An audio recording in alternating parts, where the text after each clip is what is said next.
Keep yourself in the loop of everything football on the Golden State Media Concepts Football Podcast. The latest news on and off the field, be it college football, Big Ten, SEC, Big 12, Pac-12, ACC to the NFL. We've got you covered. Listen to the Golden State Media Concepts Football Podcast.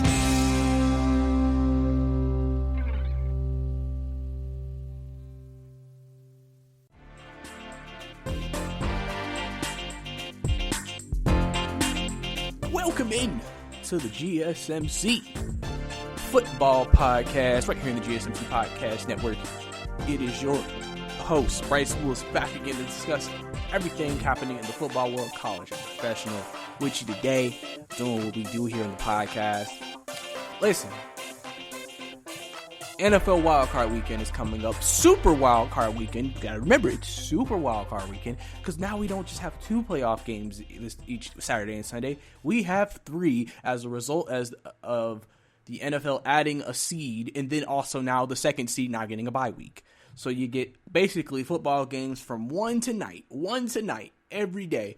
It's football fans' dream, they say.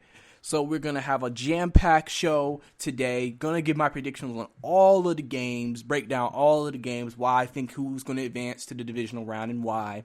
So we're going to talk about that today. We're going to talk about news. Cleveland Browns head coach Kevin Stefanski will not coach in Saturday's game after testing positive for COVID. Will this give Baker Mayfield a pass, or will we still hold Baker Mayfield to the highest level accountable? Also, Houston found themselves a new GM to help lead the charge. And then also, we're going to talk about college football later. We're going to talk about potentially the postponement of the college football game. Not sure if it's going to happen, but there has been conversations. And also, Trevor Lawrence going ahead and making it official, declaring he is going to the NFL draft. So we're going to talk about all that here today on the GSMC Football Podcast. Thank you for tuning in and let me be part of your day. Let's go ahead and jump right into it. So, Kevin Stefanski, head coach of the Cleveland Browns. Great season. Got them to an 11-5 record.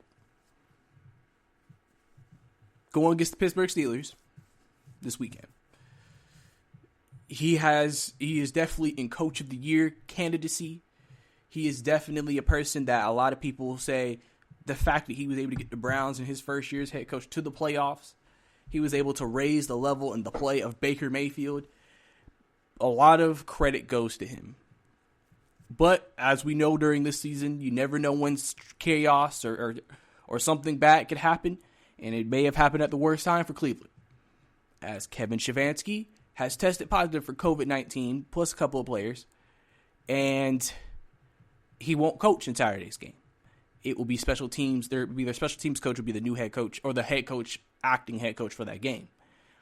And so now the thing about this is that, he basically also was the play caller in a way, basically. He basically was. And now they're having to give the duties to someone else. And now the question is with Cleveland, how much will this affect them? And more importantly, how much will this affect Baker Mayfield? Because Baker Mayfield has a chance to be already etched in Cleveland history if he could beat Pittsburgh in the first game Cleveland has had in the playoffs since, I believe, the early 2000s. I think 2000, 2001. Since they've been there. Or I don't know the last time they actually won one. But just their appearance in the playoffs. And, he's going against Pittsburgh, won the division. They obviously have not been the same team. They seem to have played a little bit better of late after having that slide. But the question is, if Baker struggled, will we sit here and say, well, he didn't have Kevin Stefanski? Or are we going to say it doesn't matter? He is still the quarterback. He still has to play well. He's still expected to play well. If he struggles, it's on him. Now, for me, I look at this and think to myself and say, Baker has progressed this season. I'm sure he has made strides from game 1, where he looked absolutely terrible against Baltimore, to game 16. And, Kevin Stefanski was a big part of that. He was a big part of the success that he has had. He's a big part of why he is, basically solidified himself as the starting quarterback of Cleveland for probably years to come. And so we just have to sit here and look at it like this. I think Baker should be held accountable because at the end of the day, you've played 16 games. Listen, this staff is aware of how Kevin Stefanski likes to call the games. And honestly, Cleveland is a team that I feel like is easy to make play calls for. And what I mean is, Cleveland's strength. Cleveland's strength is running the football. That is their strength. They are a run-first football team. So what they're going to need to try to do is run the football against Pittsburgh. If you saw last week in the Week 17 game, even though you could say all the starters didn't play, they were able to run the ball. That's going to have to be what they lean on this week. That always should be the formula weekly for this team, is to run the football. And so, if they do that, they then they do play action with Baker, I think they should be fine. And if Baker struggles, then he deserves criticism. Because it's not like with the other guys coaching and making play calls, it changed how the team was ran and it changed how the team played. Now, if they come out and throw it 60 times, then maybe you could say that, because we know, I think, watching Baker this year, he's not a quarterback you really want throwing 50, 60 times a game. That's just not when Baker's at his best. So then maybe we could sit here and say, well, if Kevin Stefanski was in there, he might have called a different game. That might have been more beneficial for Cleveland and Baker and the whole team in general. You can make that argument. But at the end of the day,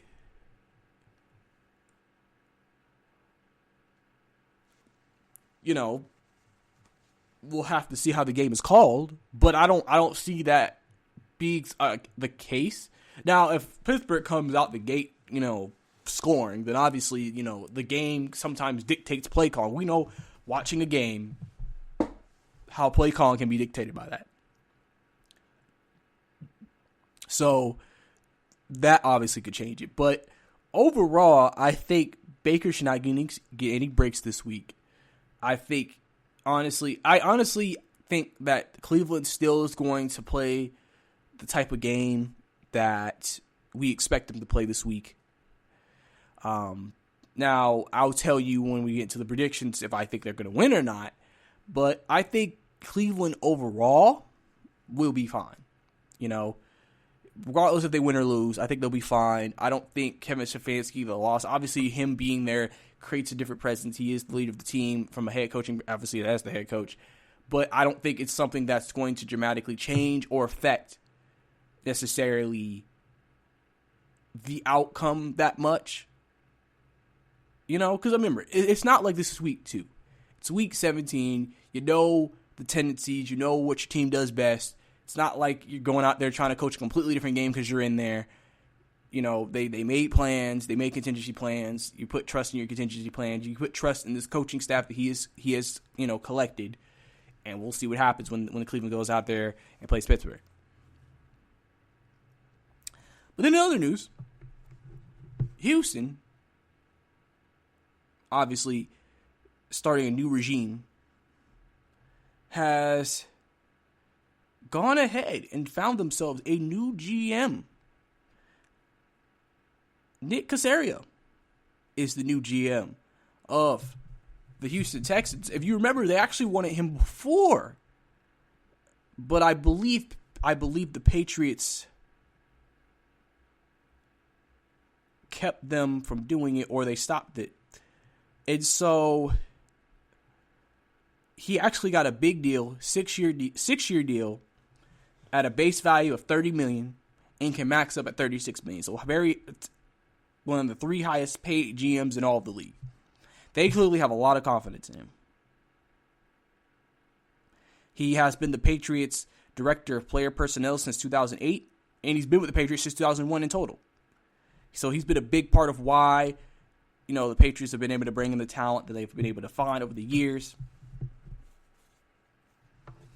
And, his task with Houston is basically, to me, it's very simple. Protect Deshaun Watson and get him some weapons. And you got to get that back into the defense. Because Houston has a lot of holes. They've had holes the last few years, but they were so talented offensively, they were always able to outscore teams to be able to actually make it. They've always had flaws, offensive line and secondary, as long as you watch Houston. They were just able to get a pass rush. They could rush the passer, and they could score points. It kind of, those two things kind of counteracted each other.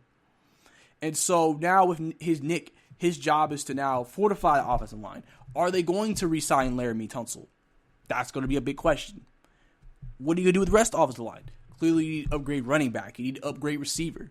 Get weapons for Deshaun Watson. Deshaun Watson still had a good year, even with all the circumstances. You have your quarterback. That's why I always say, this job for Houston, for whoever becomes the head coach, it's not like you don't got the quarterback. You got the quarterback. Can you get the rest of the other team right? And he'll be a big part in that. Obviously, he'll be a big part of who they hire as head coach. With him having New England ties, I would not be surprised if you hear of guys from the New England branch being called in for interviews. Bill O'Brien was an offensive guy. But I don't feel like this is a situation where they feel like we have to go defensive. Like I say, sometimes teams, they go offense with their last head coach. Okay, let's go defense or special teams next time. I feel like Houston feels like they can go either side and be confident in whoever they bring in and go from there. And I think they'll be good to go. Because the last thing you want is to give Deshaun, you don't want to waste Deshaun's years. That's always you always hear. Even though quarterbacks can now play until late 30s, and he's still in his 20s, you don't want to waste Deshaun's years. You just paid him a big deal. He's your guy. You want to build around him. Now, we don't know if he's going to bring back J.J. Watt. That's going to be a big question. We've heard J.J. Watt isn't really interested in being a part of a rebuilding process. So we'll see if J.J. Watt will be back, especially with his injury history these last few years. It doesn't seem like a player that you can invest high money into because of that. But maybe he may be willing to take a pay cut to stay. We don't know. And like I said, Houston overall, now that you have this GM, may have even become more of an appealing job, potentially, to certain candidates. So we'll have to see who Houston looks into bringing in. We'll have to see who Houston looks into saying, hey, we like him. Let's bring him in. And I think the reason why you pay Nick the kind of money that you've paid him is because you're extremely confident in his ability to find talent, develop, and be able to put the best team on the field. Do not be surprised if Houston is now going to be a top contender for years to come. Because, again, they have the quarterback. They just have to fill out the rest of the team and hit on draft picks, hit on free agency signings. If they could do that, Houston, remember, with terrible defenses and bad offensive lines, have made the playoffs with Deshaun Watson. You can kind of almost say Deshaun Watson's kind of in the Andrew Luck situation. Didn't really have much talent. He had some receivers, had some running backs, but really, offensive line was hot garbage. Defensively, they weren't that great.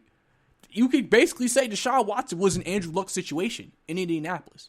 And then they finally got the new regime in. And then obviously we know what happened with Andrew Luck, but they finally got the roster in place. So maybe that's what you'll see here in Houston. You'll see that type of change. They'll get the roster in place, you got the quarterback, and now Houston will be a force for years to come. But that's all the time we have here for this segment. Coming up next, we're going to get into my Saturday wildcard predictions, breaking down each game and giving my predictions of who I think is going to win. So stay tuned. Are you looking for help for your fantasy football team? Check out the GSMC Fantasy Football Podcast. Get today's best advice on who to start, who to sit, even who you should draft. From sleeper picks to red-hot lineups, they got it all covered for you. That's gsmcpodcast.com/fantasy-football-podcast. We'll cover traditional leagues, dynasty, PPR, even IDP leagues. When you need fantasy help, there's just one show to hit up. Don't forget to like them on Facebook and follow them on Twitter. Visit gsmcpodcast.com for more info.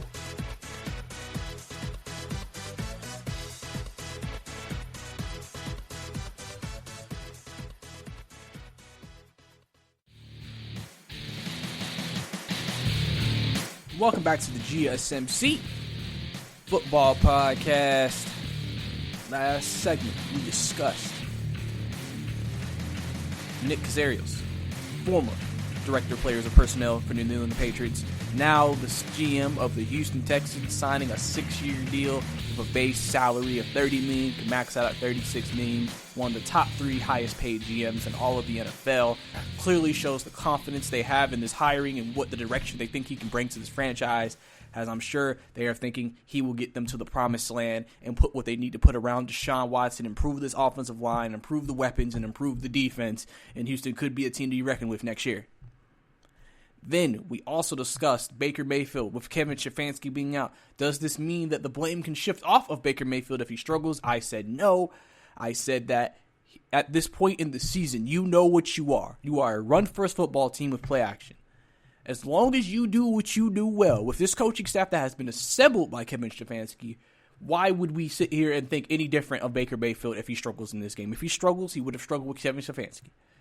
That's just the way I look at it.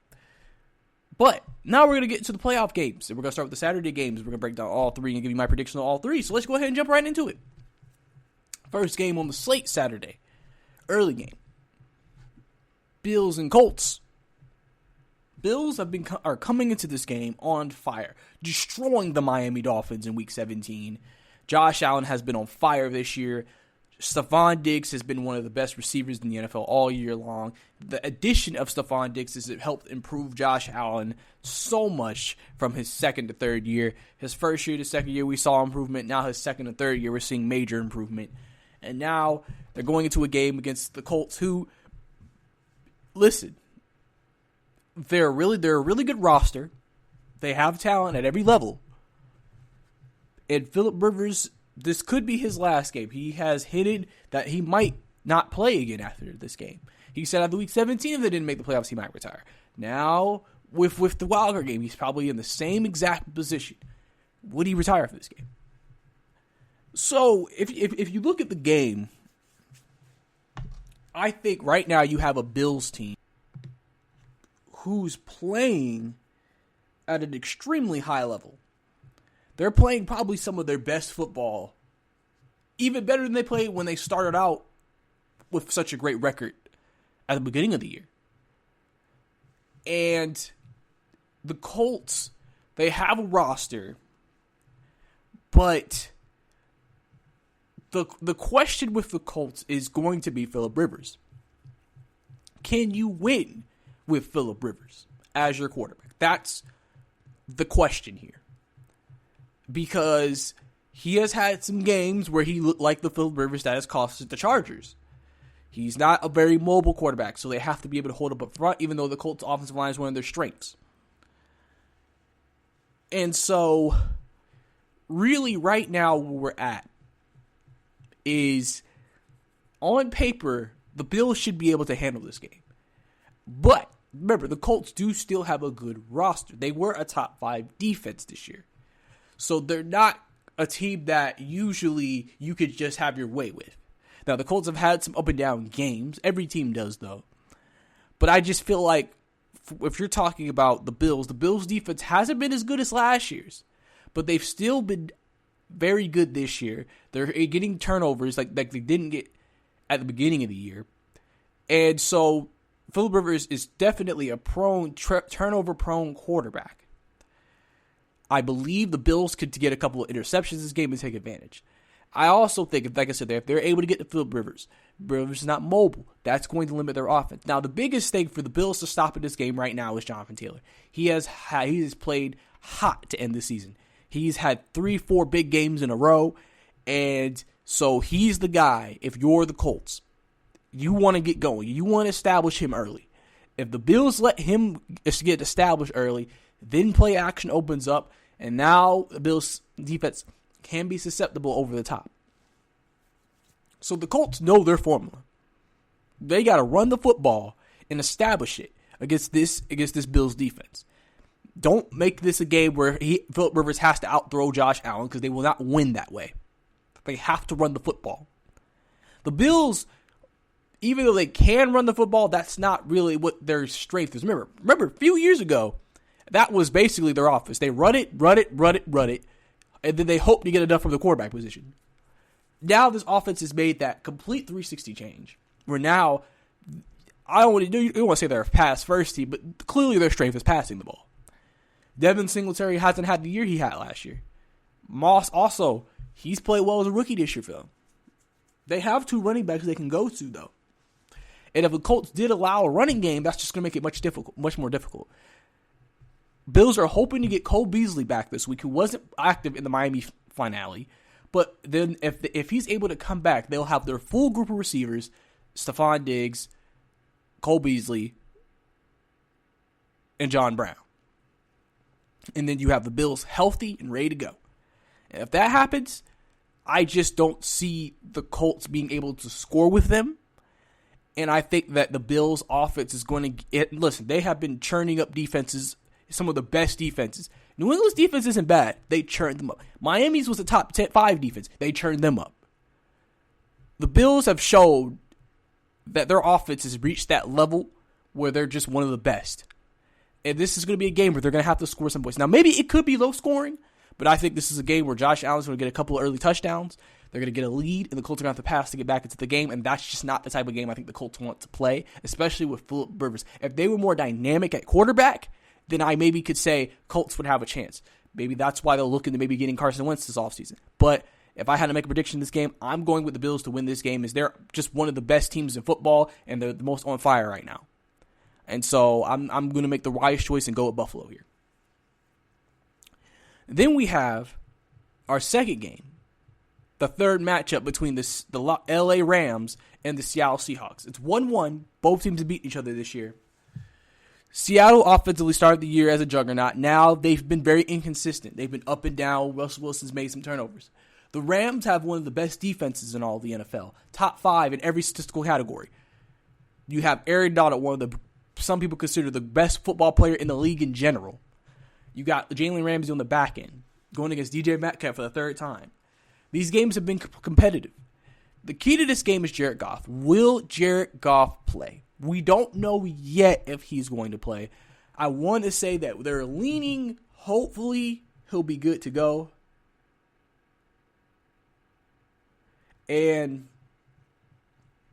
if they could get that, they'll obviously have a better chance to win, though we don't know what an injured Jared Goff will look like. Now, they're getting Cooper Kupp this week, so obviously they're getting the best receiver back. Andrew Whitworth is also going to be back this week, so they're basically getting the most healthiest on offense. The key to this is just, are they going to have Jared Goff?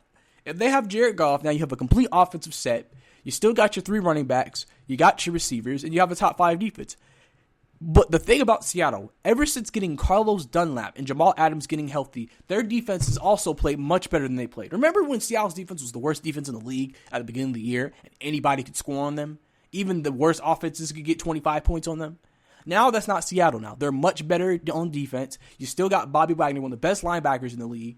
This defense is very much improved as well. So now these teams are much more even at this point in the year than they were maybe at the start of the year. And so the question is, with these style of matchups, who's going to win? And in a game like this, I'm going to give the edge to Seattle because at the end of the day, I just trust Russell Wilson more than I trust Jared Goff. And especially a hobbled Jared Goff. We don't know if it's going to affect him when it comes to throwing the football. We don't know. And if that happens, with Seattle's defense playing the way they have been playing, the Rams could struggle to score points. But we'll have to see how he plays through the pain. If Jared Goff can play close to good Jared Goff standard, they'll have a chance to win this game. Because I don't think the Rams defense is going to be the reason why. The Rams defense is going to keep them in the game. Because like I said, Seattle's offense was not the same juggernaut they were at the beginning of the year. And Jalen Ramsey versus DK Metcalf, that matchup can go either way. Jalen Ramsey so far has had the advantage in that matchup this year, but you don't know what can happen in the third game. So being in Seattle, obviously no fans. So for me, I feel more confident in taking Seattle because the quarterback situation, Russell Wilson, they've played so many games where they were not good as an offense, but Russell Wilson was always able to make those key plays in the clutchest moments to win games. Listen, to beat Seattle, you got to have a defensive line because their offensive line is weak. The Rams have that. That's why the game's going to be close. I think the Rams' defensive line will dominate Seattle up front. But the thing is I just don't know if this improved Seattle defense if the Rams' offense can take advantage of Seattle. And if that's the case, I'd rather take a Russell Wilson because all it takes him is just him moving around, being Houdini, making a couple of plays, and then they win the game. And it could look like the way they beat San Francisco last week. So I'm going to go with Seattle in this game because I'm just more confident in the quarterback and Russell Wilson. And then the closing matchup of the night, we have we have Tampa Bay and the Washington football team. Now, this game's very intriguing. You have Tom Brady, high-powered offense, 43 touchdowns for Tom Brady this year in the passing game. Ronald Jones, Leonard Fournette. This team is looking really good going into the playoffs. The Washington football team has one of the best front fours in all of the NFL. And if there's been one thing we've seen when Tampa Bay has played to beat Tampa Bay, if you get pressure on Brady, that offense is not the same. Brady does not like getting hit, especially at 43. So in terms of the formula, the football team have the formula to beat them. But the question is, and it's the same thing with the Rams, like it was with the Rams. Alex Smith is coming into the game hobbled with a calf. We've already heard that Ron Rivera is concerned about his mobility against this ferocious Tampa Bay pass rush. And he's even thinking about doing a rotation of quarterbacks. Now, we know Alex Smith gives them the best chance to win, but he's limited. And this offensive line of Washington isn't like one of the best offensive lines in the league. So we'll have to see how Alex Smith looks. But honestly, in this game, I just think I've always said this entire time with the Washington football team, they're really good in the front seven, but their weakness is on the back end. They can be had. Ronald Darby can be had. And I think that if Tampa Bay's offensive line can hold up, I think Brady's going to make some big plays down the field. And I don't think Washington has to play a certain style of game to win. It has to be ugly for them to win. Tampa likes to be high-scoring, risk-it-biscuit offense. If Tampa Bay is able to score, Washington has no chance. I just don't think, especially with a hobbled Alex Smith, I don't think they can score enough points. If they can make this an ugly game, they have a great chance to win. So it's just going to come down to how muddy can this defensive line make this game for Brady, and then how effective Alex Smith is. But if I had to give a prediction, I'm going with Tampa Bay just because they're healthier, they're more explosive offensively. And remember, Alex Smith is really not a big play quarterback to begin with. Tampa Bay's secondary is susceptible to the deep ball. You know pretty much in this game, they're going to do a lot of crosses, they're going to do a lot of slants. Their corners have to be able to handle that, and if they can get to pressure on Alex Smith with his limited mobility, they should be able to have a few sacks in this game, and I think they're going to be able. They might run away with this game late if all that comes to fruition. So I'm going to take the Tampa Bay Buccaneers to win, and those are my Saturday game predictions for the Saturday wildcard games. Coming up next, we're going to get into the Sunday wildcard games, so stay tuned for that right here on the GSMC Football Podcast.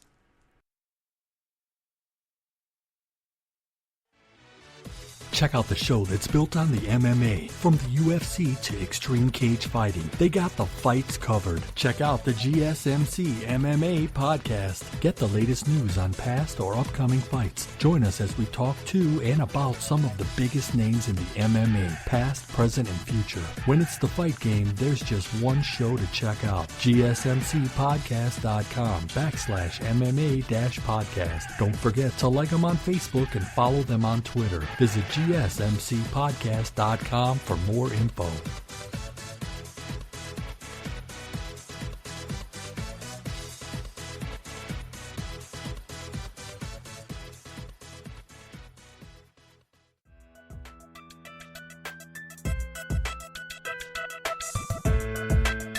Welcome back to the GSMC Football Podcast.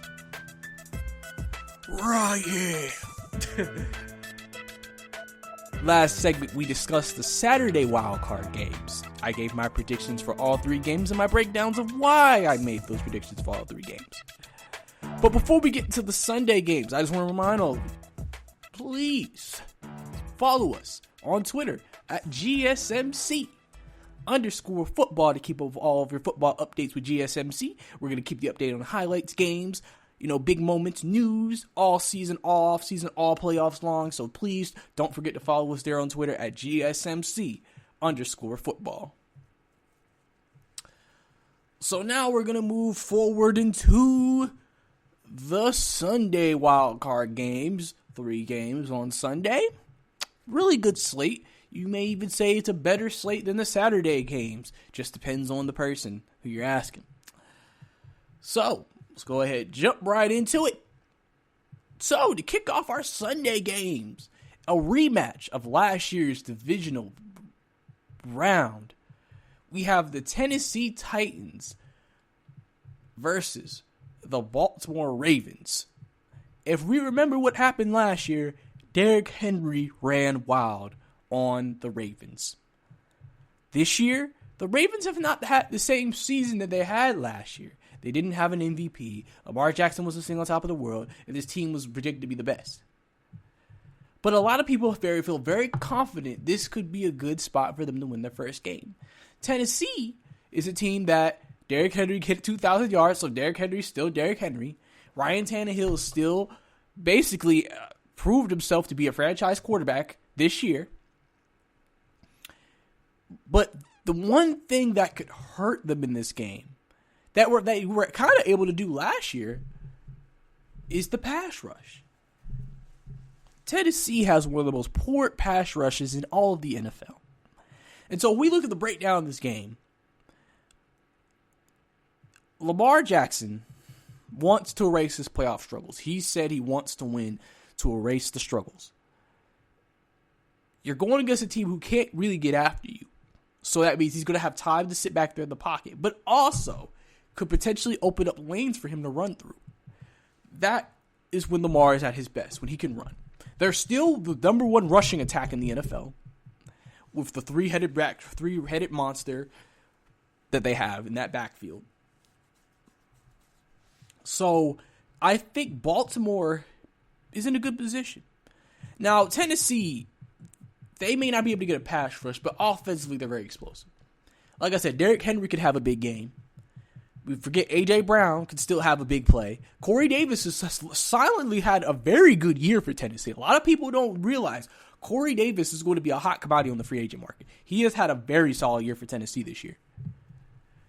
And then you have Ryan Tannehill, who could beat you with his arm and his legs. Now, last year in these playoffs, Tannehill threw 2 touchdowns in this game. But he didn't have a lot of yardage. And so some people think, they don't trust him in this situation. I think this year might be a little different. Now, obviously, if Derrick Henry has a big game, you're going to say, we're going to ride Derrick. That's just the smart thing to do as a coach. And Mike Vrabel is one of the best coaches in the league. But so is John Harbaugh. He knows, listen, I have a very dynamic quarterback and a running attack and a good defense. So the key to this game is going to be that Baltimore defense versus that Tennessee running game. They remember what happened last year. Usually those types of games, you'll hear them all year say, we're over it, that's last year. But they are like, listen, a year ago, this guy shredded us in the playoffs when we were the number 1 seed, home field advantage. We don't want that to happen again this year. And now there's not going to be really any fans there, as far as I'm aware. So, they're playing in Tennessee this time. So, But, Tennessee's going to have a heavy dose of Derrick Henry. If Baltimore can goes up to the challenge, and listen, even if Derrick Henry has 100 yards, if it's like 23, 24 carries, 100 yards, it is grinded for. As long as he doesn't really have those big runs, and you're making Ryan Tannehill have to beat you, you're still at this point going to say, I'd rather have Ryan Tannehill beat us than Derrick Henry. Because when Derrick Henry beats us, it literally feels like as a team, you just completely go under, and Tennessee just completely takes over. So if they could slow down Derrick Henry, and then if Lamar Jackson, like I said, if a team that can't rush the passer, he should have time to make throws against this team.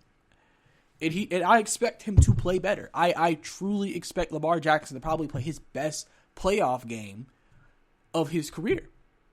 so far.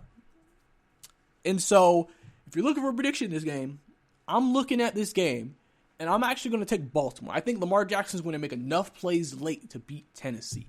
I just think Tennessee's pass rush is going to come back to haunt them, and I think it's going to be Baltimore having the ball late and Lamar Jackson getting them down the field.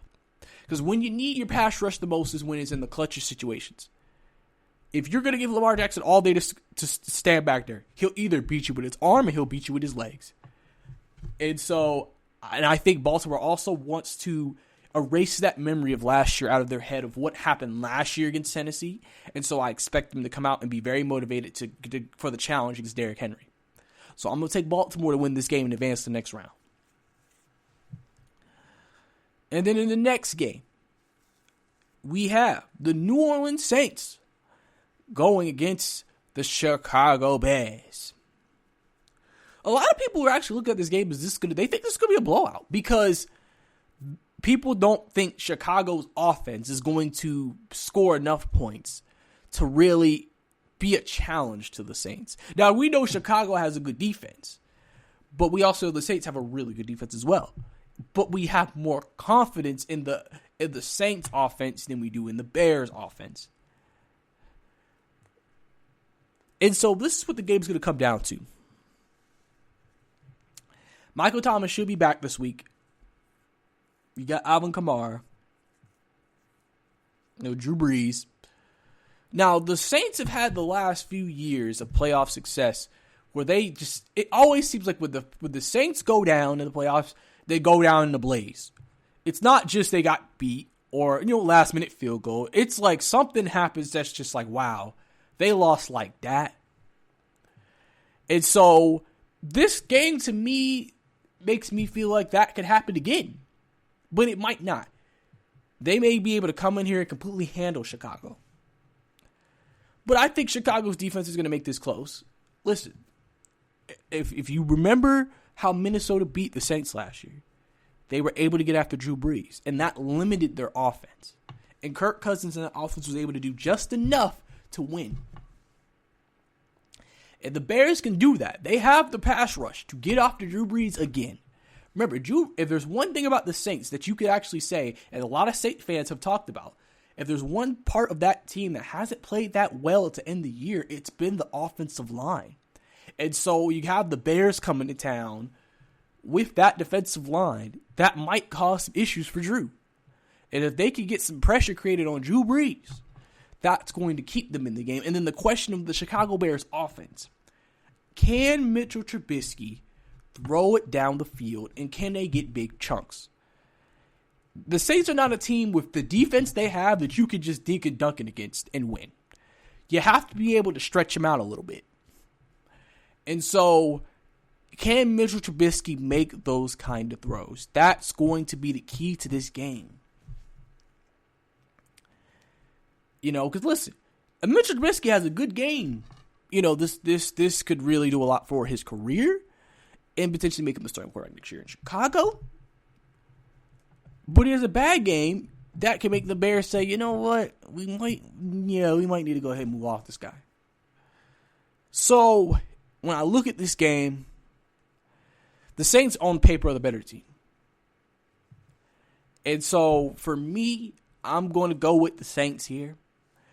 But it's not a confident pick because it's like the Saints in playoff time are just a team who you're just kind of worried about. Listen, y'all remember Ethan who was on the show? He's not confident this week in the Saints. He's not confident at all. Because the Saints in the playoffs, it just seems like they're going to lose in this blaze of glory or this blaze of fire in the most unexpected way. And so this game could potentially set up for that.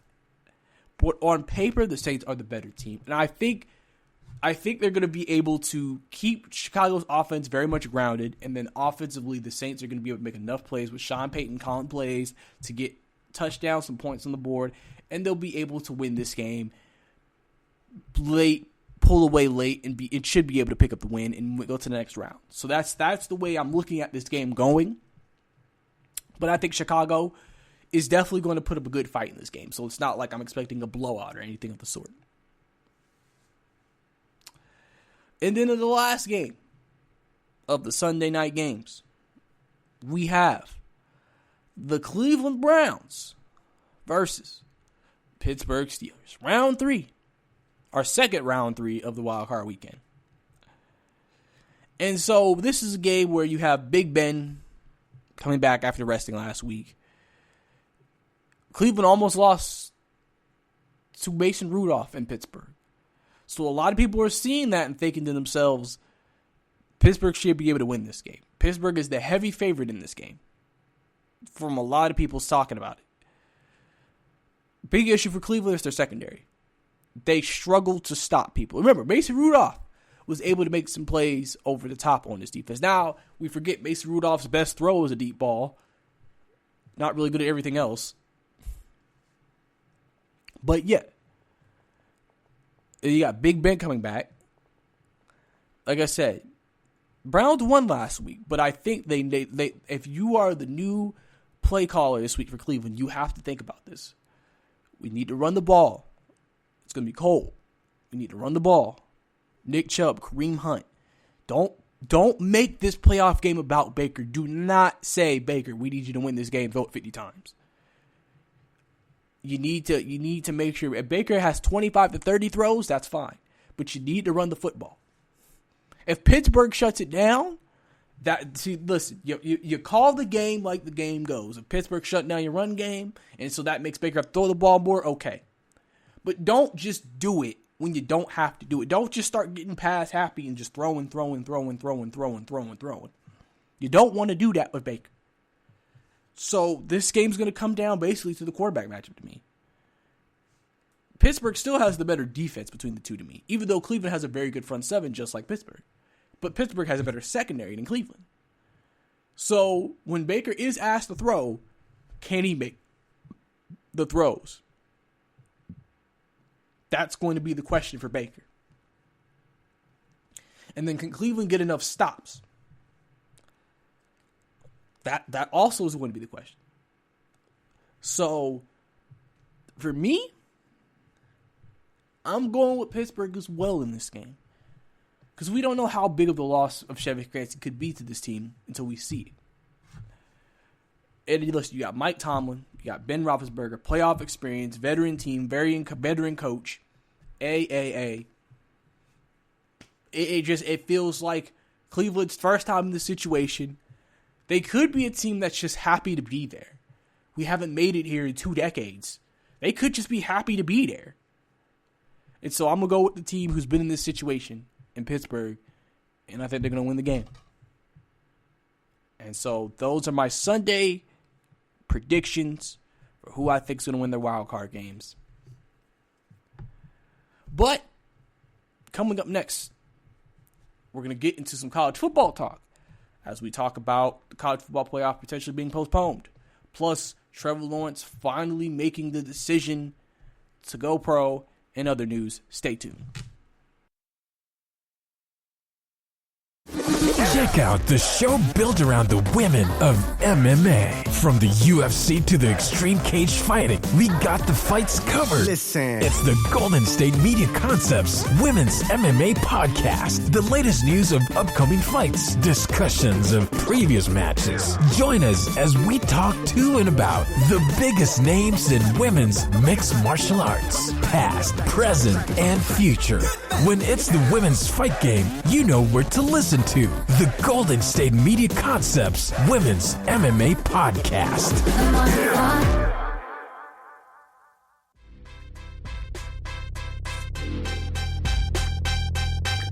Welcome back to the GSMC Football Podcast. Last segment, we did our Sunday predictions for the wild card games. And so, based off all of that, I expect a very good wildcard weekend this week. I expect a very good allotment of games this week. And you know what I'm going to be doing this weekend? I'm going to be sitting on my couch and watching the games. So, very, very excited for that. Very much excited for that. So, definitely cannot wait. But now we're interested in the portion of the show where we have to switch plats and go into college football, as we only have one game left in the college football circuit, which is the national championship game. But there is some doubt when that game could be played. You may ask, what do you mean by this? The game's scheduled Monday. Well, apparently there have been some discussions about potentially postponing the game due to COVID-19 concerns with the Ohio State program. Both ADs have came out and said they will work with each other to determine what happens. There's also been rumors that one of the reasons why Ohio State may want this game postponed is to give more time for Justin Fields to heal up from his hip injury, because there are concerns that he's very much banged up and may not be able to go at full strength, or maybe not full strength, but be able to be the Justin Fields they know he can be. So they're going to try to figure out what could happen. Also, Eric, I think it's Weddle? It's not Weddle. It's Weedle. I forgot. I don't know why. It's probably not even Eric. But basically, Jalen Waddle, that's his name. I don't know why I was thinking Eric Weddle. Jalen Waddle could potentially play in Monday's national championship game. Remember, he injured his leg on a kickoff return, and people thought he was done for the entire year, but apparently Nick Saban says there's a chance he could come back and play in the national championship game, which would make Alabama's offense even more dangerous. So there's that. So hopefully this game will happen. Now, college football is already facing a challenge. You're coming off a weekend where fans have been watching playoffs probably the whole weekend. Then you have the college football playoff final, the national championship on Monday. So you already got to deal with that. And the thing is that if they postpone the game, the concern is ratings. That we're going to be in peak playoff mode, and that's what's going to dominate coverage. That's what's going to dominate news cycles. And so the college football national championship will barely get covered, which means the hype for the game won't be as high. Because obviously, every sport tries to maximize when their biggest events are to maximize coverage, to maximize ratings. College football playoff is like right smack dab in the middle of playoffs. So wildcard coverage is ramping up, especially going into divisional round. Because think about it. You're playing the day after the wildcard, so everybody's going to be talking about what happened this past weekend. Not necessarily all the way covering the college football playoff, but if you wait till we get deeper into the off, because it's not just the playoff games that are going to be also dominating the news circles. People are looking for head coaches. New head coaches could be hired. Potentially player news could come out, and that could all dominate news circles. And so that's another reason why they don't want to move the national championship game for Monday. They want to play it Monday. So we'll have to just keep an eye out. We'll just have to see what happens. The plan is hopefully not to move it. That's what they're saying. And so like I said, we'll hope for the best with that. We'll see if they have to postpone it. So, hopefully they don't. They can go ahead and get this college football season wrapped up. Let these kids go ahead and, whoever's going to go to the draft goes to the draft and prepare. And speaking of the draft, Trevor Lawrence, the presumptive 100% feels like guaranteed number 1 overall draft pick, Trevor Lawrence has officially declared for the NFL draft. We heard about a day or two ago that he said he was going to make a decision, but the plan was pretty much to move on, and then now he's made it official. Trevor Lawrence has had a very storied college football career, leading the Clemson to the national championship. Well, not national, twice, winning one his freshman year and making it to the playoff all 3 years. He has been the consensus number 1 draft pick whenever he came out since his freshman year. People even said he could be a first-round pick coming out as a freshman. Trevor Lawrence is considered one of the best quarterback talents since Andrew Luck and John Elway. And people consider him a generational talent. That's why everybody wanted to tank for Lawrence. Jacksonville currently sits at the number 1 overall pick and is highly projected and probably will take Trevor Lawrence with the number 1 pick, which is why I've explained to you in my last episode why maybe guys like Urban Meyer is willing to come out of retirement because they know they're going to have the ability to have Trevor Lawrence as their quarterback. Trevor Lawrence has had a very storied Clemson career. You know, listen, we could look at the last 2 playoff seasons. Got blown out against LSU, got blown out against Ohio State. But he's had to deal with things. He had COVID. He's always played his butt off. And listen, he is looked at as the total package in terms of quarterbacks. You know, remember, coming out, he was the number 1 quarterback coming out of high school. People consider him the best quarterback in college football. He's the number 1 overall quarterback in this year's draft. He'll be the first overall pick probably in this draft. He has been number one. And, you know, hey, I'm sure Trevor Lawrence is ready for the path ahead. He understands what this next few months is going to entail. We still don't know if the NFL is going to push back the NFL scouting combine, as that's been a question they've been thinking about. And would that potentially affect them pushing back the draft? We don't know. Usually top quarterbacks, especially like Trevor Lawrence, at this point, usually guys like him, since they're already solidified number 1 picks, he may not feel like he needs to participate really at the combine too much. So we may not really see Trevor Lawrence in terms of scouting, live scouting for him outside of his Clemson Pro Day. So that could be the case there. But overall, Trevor is, like I said, been hands down the best quarterback in college football. And now he's about to take his talents to the next level. I hope nothing but the best for him. You know, and hopefully he likes Jacksonville. At least he's going to a state with some good weather. So, you know, it's not like he's going to have to do the conditions year-round like that. So at least he has that going for him. And we'll have to see what happens when he starts his NFL career. But that was the college football portion. Now we got to go back to the pros, as Adam Schefter made a very interesting comment talking about Cam Newton. Now, obviously, expectation reportedly, Cam Newton and New England are expected to part ways. They're expected to go in 2 different directions this offseason.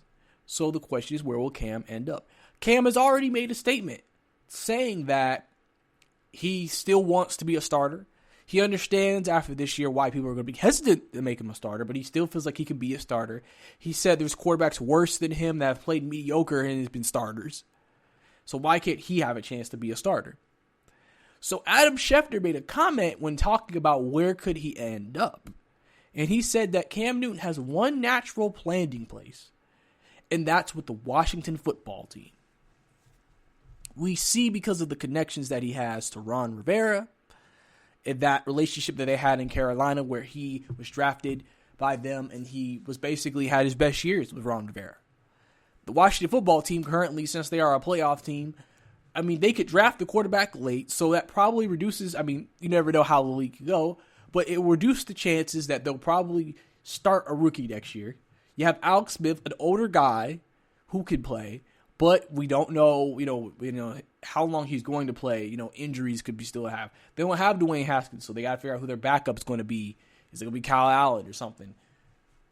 And so basically, he feels like Cam Newton could end up back with Ron Rivera, reunited, and because of that natural idea, it would work.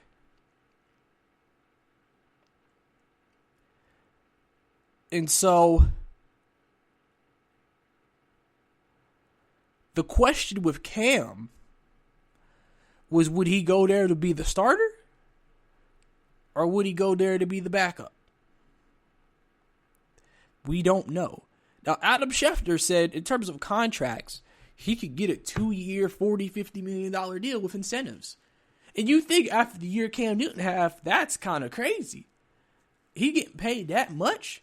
Does he have a source within the Washington football team? Which, this is Adam Schefter. That's completely possible. He has a source probably on every team in the NFL that says, hey, we might pay Cam. Because that's what I'm saying. Washington probably realizes Alex Smith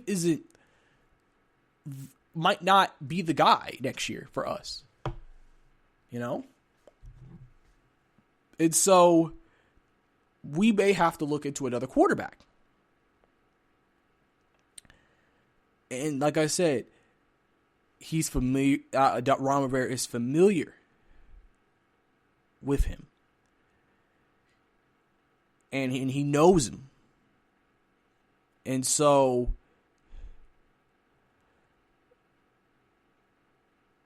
he's in a good spot right now. But that was just very interesting that they said Cam Newton.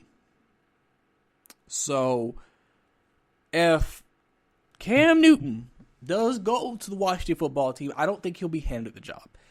Remember, Alex Smith is still on a 4-year deal with Washington worth $94 million. People forget he signed that deal with Washington. So, and I believe he'll have a year left on his contract after this year. So, would you potentially do that if you're Ron Rivera? Have a quarterback competition between Alex Smith and Cam Newton? Maybe in that situation with the way your team is constructed and not having a high draft pick, you may sit here and say, we just got to play it by ear. And we'll go with whoever gives us the best chance to win week by week. It'll be interesting to see if he's even interested in a Cam Newton reunion this offseason. I don't know if he will be. But I mean, at the end of the day, out of all the teams, that seems like maybe the spot you would most likely think he would end up at this moment in time. Because like I said, Cam probably, if he wants a job in the NFL, may have to be a backup on many other teams, other places. And remember, a lot of teams' backup quarterbacks are going to be free agents this year. I wouldn't be surprised, and I'm just going to throw this out here, if maybe the Cowboys take a look at Cam Newton. Because, listen, Andy Dalton's going to be a free agent, and he's already said he wants to test the market and see if he can get a big deal. So if you're the Cowboys, yes, you have to get your deal done with Dak Prescott, but you're still also going to need a backup quarterback, and you've seen your backup quarterbacks that you currently have aren't the best. So you're going to have to see, hey, maybe is Cam a guy that we want to bring in to back up Dak Prescott? So these are going to be questions that are going to be interesting for Cam Newton to answer and see where he ends up. He says he wants to sign quickly. He doesn't want to wait until the summer. So we'll see what happens with Cam Newton in his market this offseason. But that's all the time we have here for this podcast. Thank you for tuning into the GSMC Football Podcast. Thank you for letting me be part of your day. Don't forget to listen to our other amazing podcasts here in the GSMC Podcast Network. This is your host, Brice, signing out, saying have a good day. You've been listening to the Golden State Media Concepts Football Podcast, part of the Golden State Media Concepts Podcast Network.